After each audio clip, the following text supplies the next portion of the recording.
क्या कर रहे हो आप तोता को?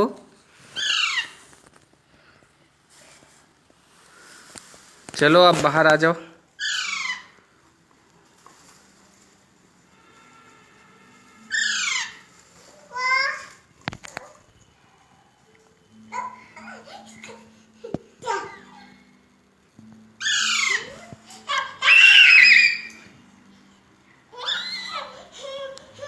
चलो उसको भी अंदर डाल दो।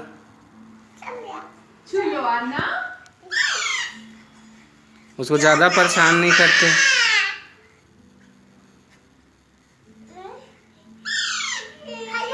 उसको भी डाल दो।